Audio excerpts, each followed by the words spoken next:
Hello and welcome to a special Cracking the Cryptic video looking at GCHQ's Turing challenge that they put out yesterday.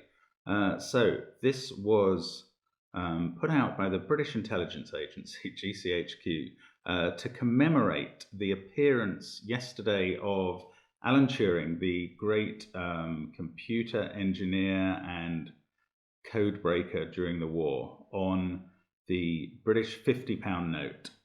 So a new £50 note's been issued. You can see it here with Alan Turing's portrait on it, and indeed a very well-deserved honour for him, something that I think is very, very fair. He was maligned by the state during his lifetime, and there has been a royal pardon granted since, but definitely one of the most celebrated people these days. If you've watched any of the films about the Bletchley Park experience, The Imitation Game or Enigma, for instance, you will know what his contribution to the war effort in particular was, but also to the advancement of computing.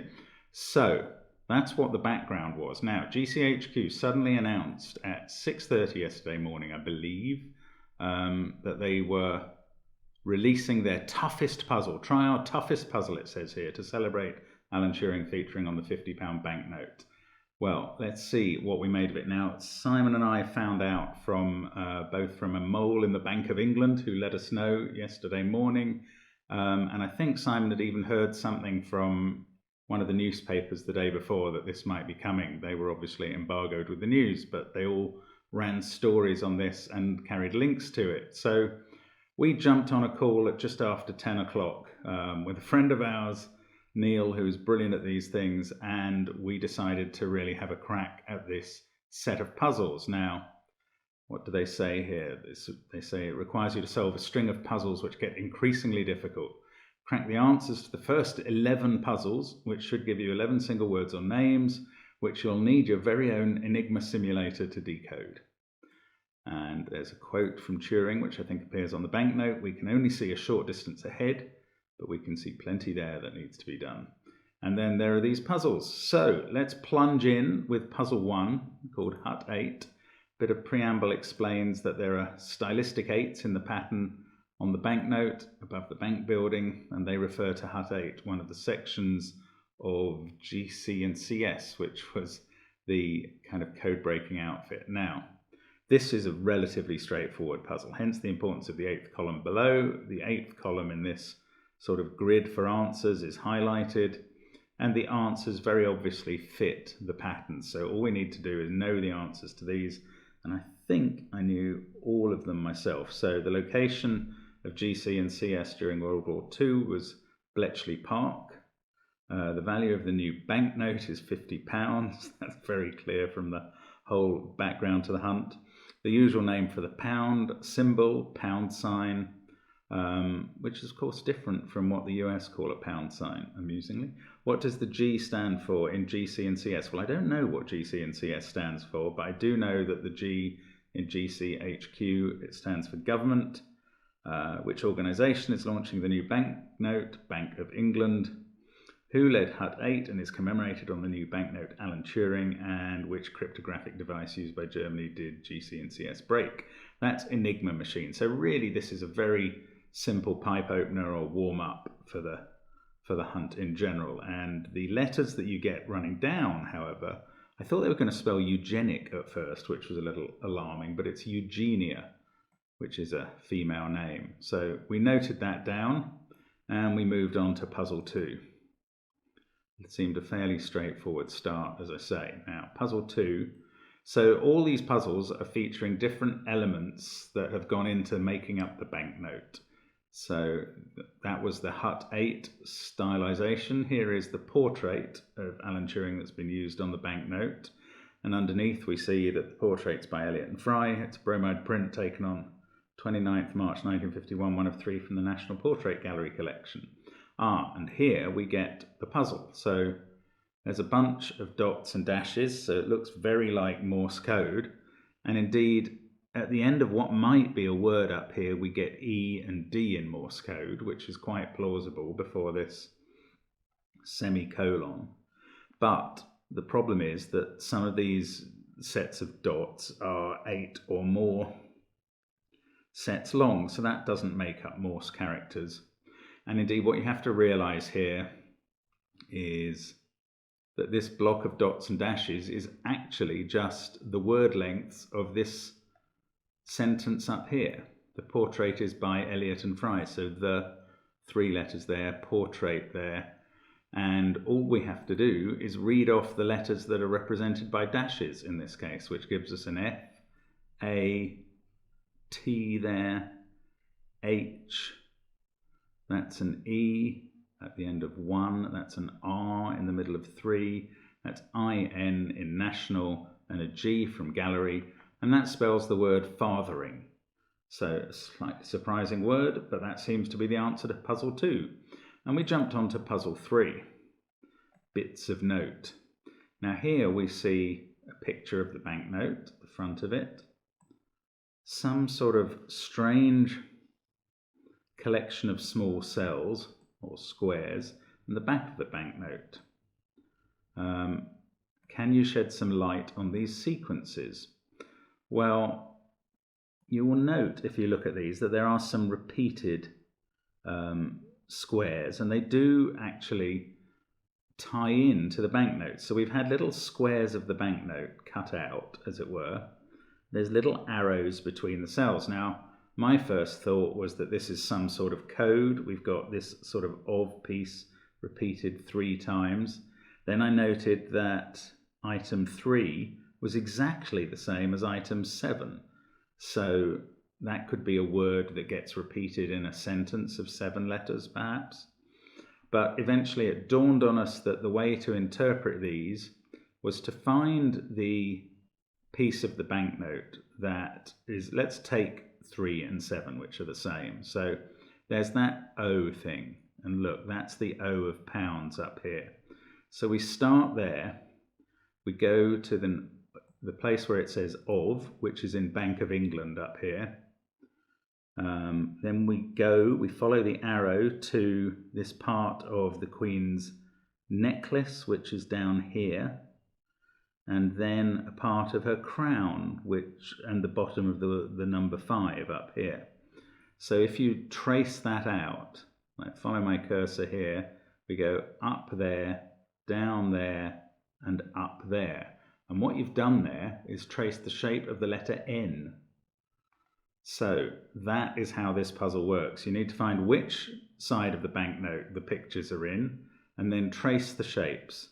So let's have one more go at this one, that AN there, then you go straight down to the foot of Britannia there, and then you go to the right into this 50 symbol, and you've traced the shape of a letter L. And that works for this whole string of cells, and you spell out L-A-N-T-E-R-N,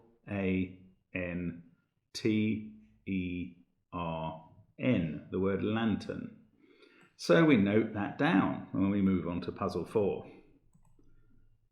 Reasonably straightforward so far, just need to kind of have that slight insight into what you might do with those cells in that puzzle. Now here we have more cells, and this is a bit more like a grid that we're used to seeing in Sudoku perhaps. So the message is, or the preamble is, that the transparent window on the £50 notes based on a pattern detailing on one of the huts at Bletchley Park. We found an encoded message scribbled under one of them.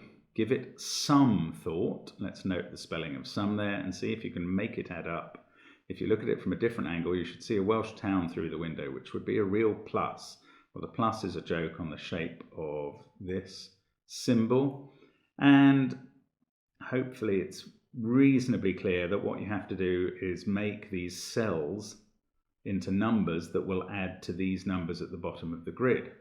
The conversion to letters is fairly clear, it's just alphanumeric.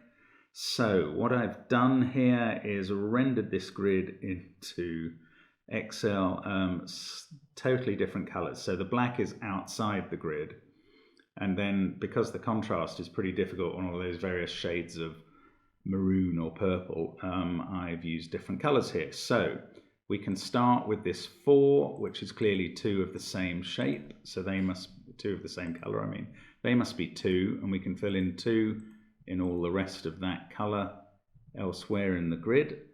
The total down here in the 6th column is an 8, so we can put in a 6 there. Now the total for the 4th column is 22. We've already added up to 8, and we've got 14 more from 2 identical cells, so they must be 7. We can fill on all similar cells as 7s.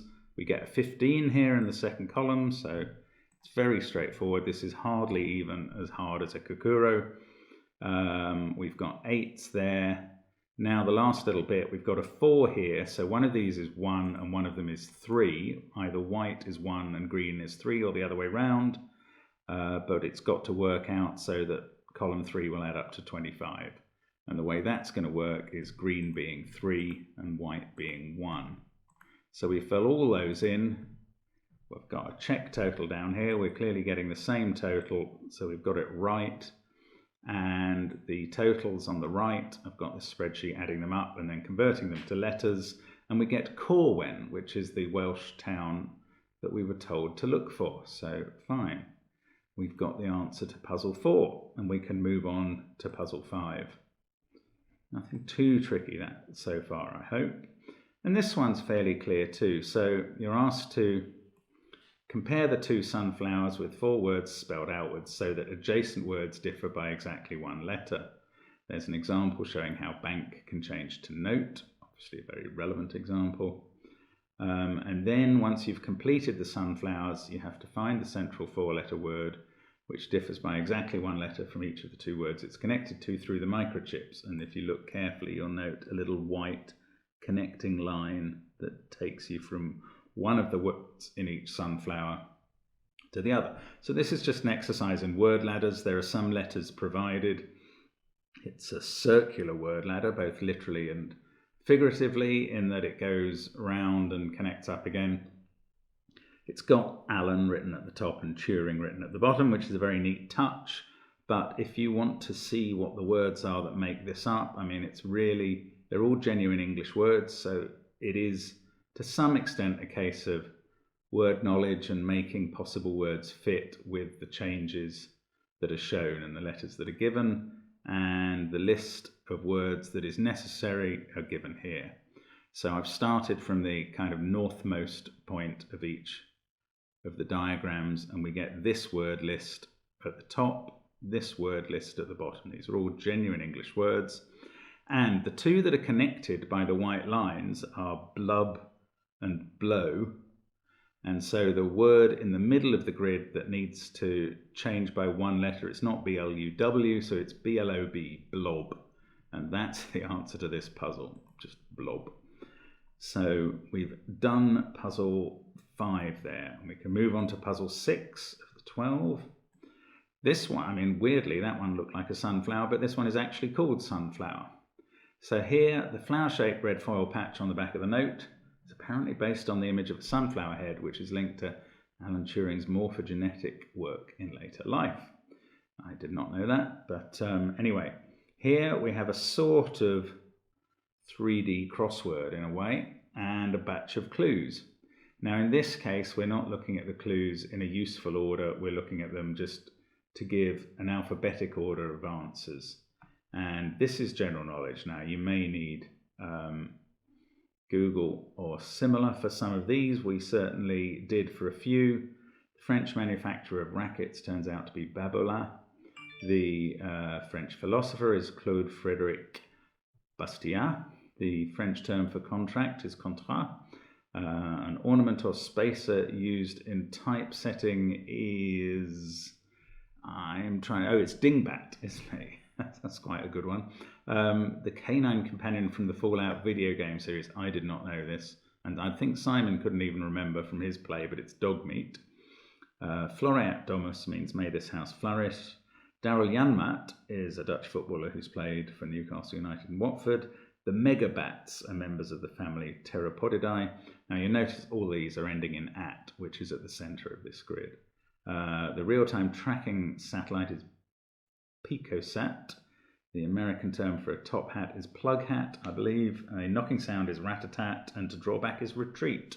So they all end in AT, so they all start from the kind of outer part of this diagram, and if you manage to fit them all in, I think Janmat is clearly here because it ends in AAT, and you can generally work your way around the grid. What you will spell out starting here in the pink cells is Margot. So another woman's name. We've had Eugenia before, now we've got Margot, and that's the answer to this puzzle. So we're going to move on to puzzle 7. This one shows a quotation from Alan Turing that was published in the Times, and then it prints a sonnet called, because the subheading in the newspaper was Calculus to Sonnet. Now in calculus and sonnet there are 14 letters, so the puzzle makers have compiled a sonnet that uses as an acrostic, so the first letters spell out calculus and sonnet. It also says here, the second verse is also a clue to a 10-letter word. Now in the second verse of this, the last line says, or the last 2 lines, except there is a puzzle you can see, these lines twice show a supervisory ending. Well, I looked immediately at the ending letters because we have these beginning letters in use. The ending letters are R-E-G, R-E-G. Now we were told we need a 10-letter word and we're getting reg. It struck me that regulation was a reasonable supervisory word, but regulatory would fit as well, so it was a bit unsatisfying. And we looked again and realized that line 9 and line 12 end in all over and hand over. Line 10 and 13 end in foresee and can see, and 11 and 14 end in Turing and ending. So there's more than one letter that they're sharing. So we get overseeing, and that is indeed supervisory. So the answer to this puzzle is overseeing. Again, didn't have to spend too long on that. We move on to puzzle 8, which is called Entscheidungsproblem. And this is a logic problem, or slightly a maths problem. So there's a hypothetical conversation given between Hugh Alexander and Alan Turing, or their ghosts, and it tells you a number of things about a sequence of 6 numbers. It tells you that they are natural whole numbers, that i.e. positive, they're all different. 2 of them that are not adjacent, and I think that means in the sequence, share their value with that of a current Bank of England note. Well, those notes are the 5, the 10, the 20, and the 50. So 2 of those numbers are in it. Are any of the numbers prime? Yes, 3 of them, including the last of the 6-number sequence. Those primes appear in ascending order. The smallest number is the third of the 6. The largest number is larger than the sum of any other pair. And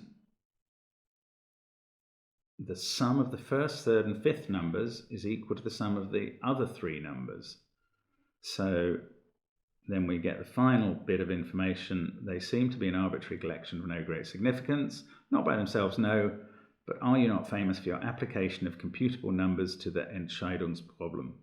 So let's have a look at an Excel file which records some of the information here. So we know that the 3rd number is the smallest. The 6th number is the largest prime used. We need 2 of these banknote references, 5, 10, and 20. Now I've excluded 50 because we know that all 6 digits add up to 50. That was something we were told. And that the green position ones add up to the same as the yellow ones. So they must each add up to 25. So that's possibly the most useful piece of information. You can then play around with the numbers. This is a very important fact that the largest number has to be greater than the 2nd and 3rd largest. And we tried to eliminate some of the banknotes, but we found that actually very difficult. Then we tried to eliminate the larger primes that could feature. Since any 3 of these numbers have to add up to 25, you obviously can't be using a prime as high as 23. And gradually we worked out you could actually eliminate 19 and 17. And I have to admit that what we came up with when we were solving this was this set of numbers, which turns out to be wrong. we came up with this solution to the problem. 18, 10, 2, 8, 5, 7 seem to obey 2 being the smallest, a sequence, well, 3 primes that were increasing, 2, 5, and 7. We've got 2 of the banknotes in there, 10 and 5, and we've got 18 plus 2 plus 5, 25 equals 10 plus 8 plus 7, 25, so the whole lot adds up to 50. Now, what we hadn't quite achieved there, it turns out, is making the largest number be greater, not the same as any other 2, because you can add 10 and 8 and get 18. So we had to go back and correct this to these numbers, which are the correct answer. Bit of trial and error to get there. I'm not sure what the exact logical route to solve this puzzle is, but here we do fulfill the requirements correctly. We've got 2 banknotes, 20 and 10.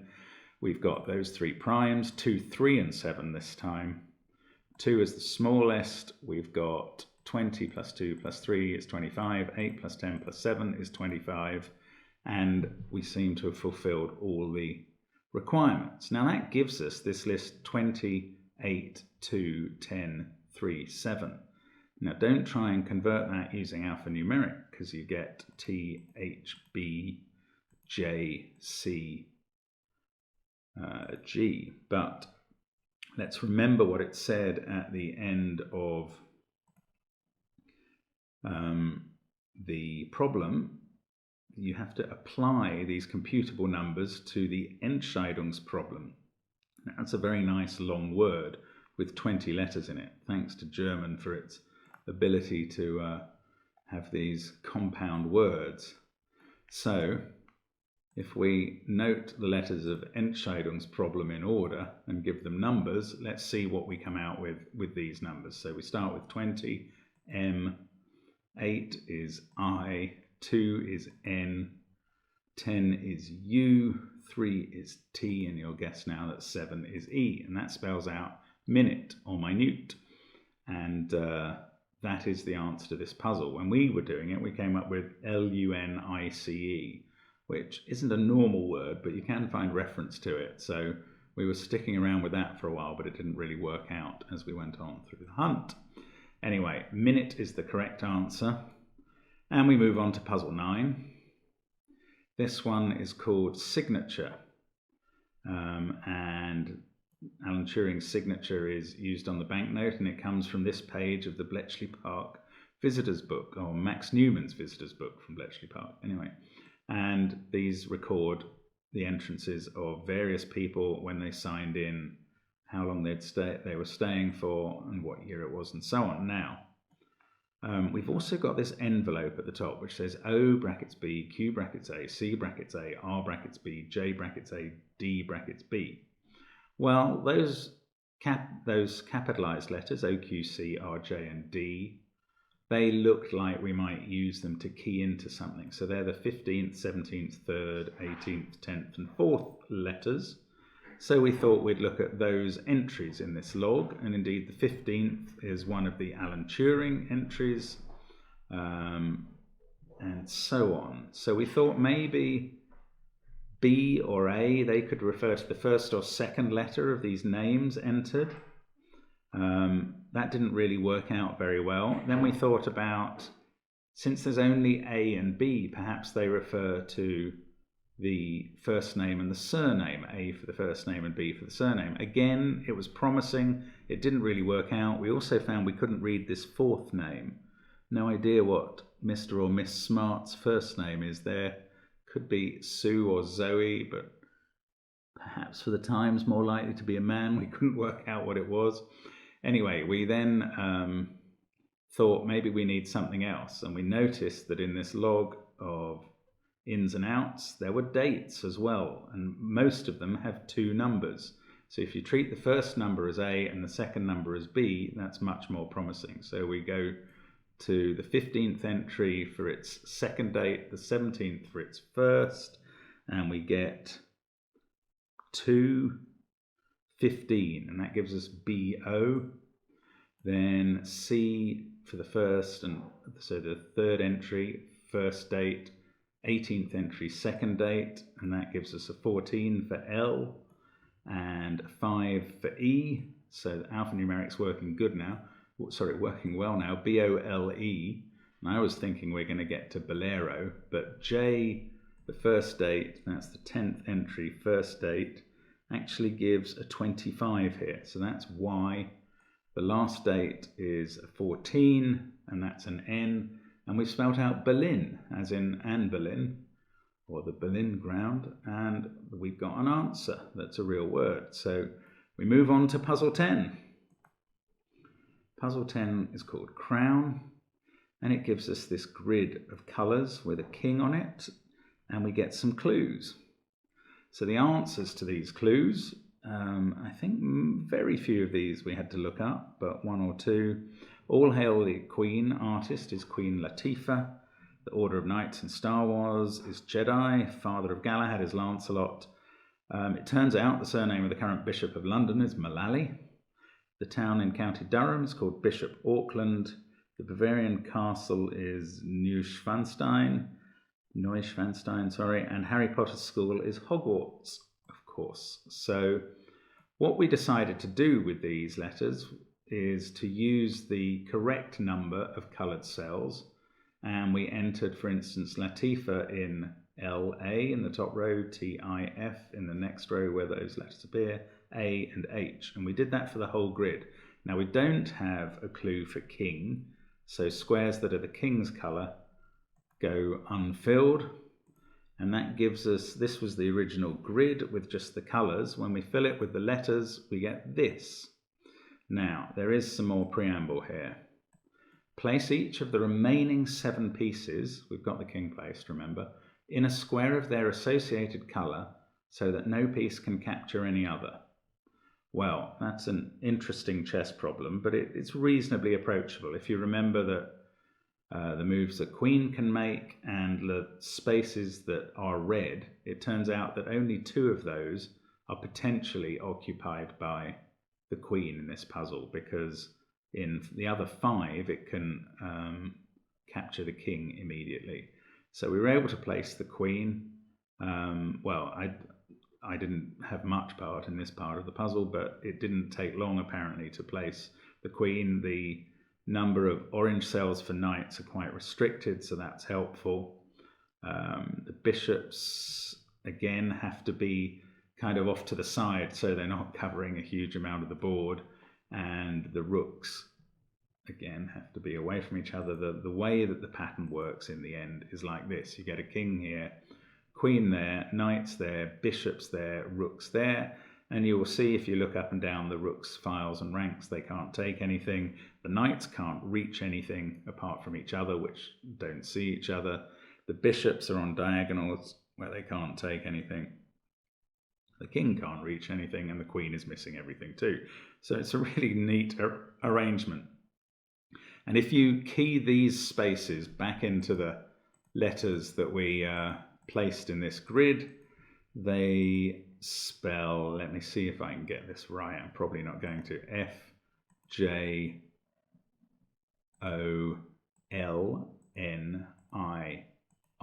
Now that may not seem like it's a bona fide word unless you're familiar with Norse myth, but Fjolnir is, what is it, a castle or something from Norse myth? I'm not absolutely certain about that. It may turn out to be a sword or a dog or something, and I apologize to anybody who has a proper interest in Asgard and its inhabitants. But Fjolnir is the answer. Strange one from that puzzle, but that's where we were going, and we can move on to puzzle 11.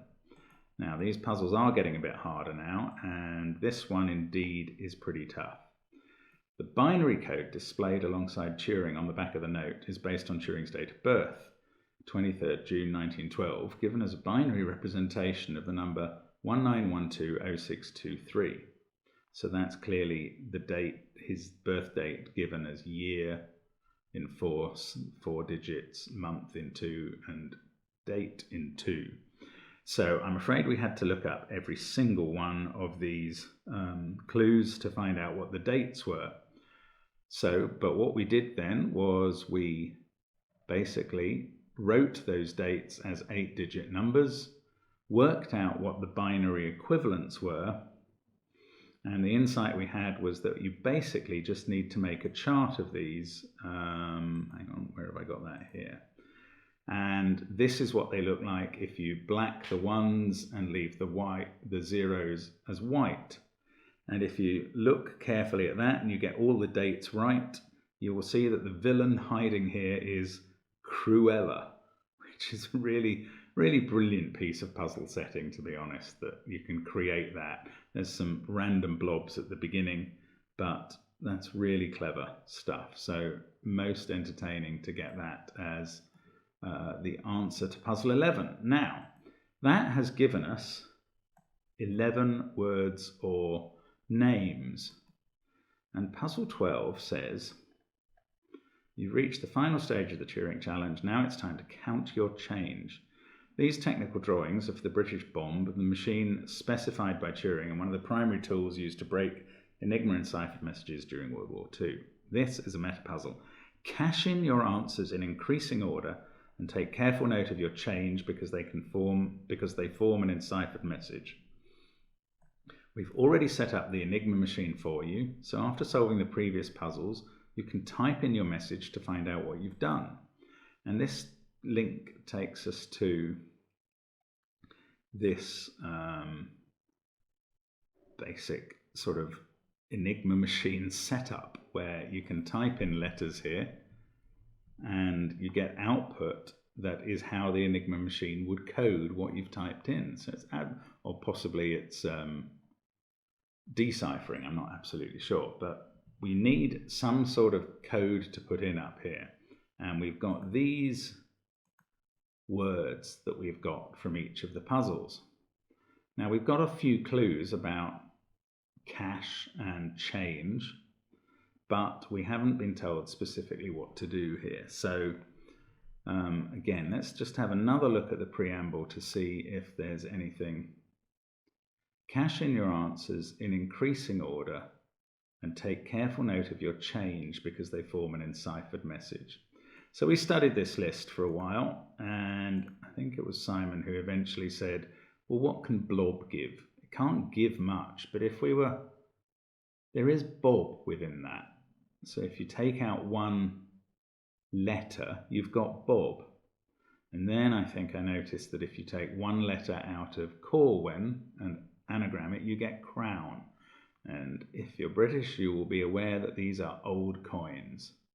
So we started getting excited at this point, and we noticed you could get Tanner out of lantern, and you could get guinea out of Eugenia, and we think we're looking at old coins here. So we had to work quite hard. Some of these are a little bit obscure. There's florin there, there's noble in Berlin. Those ones are gettable. Now, you might well know farthing from farthering.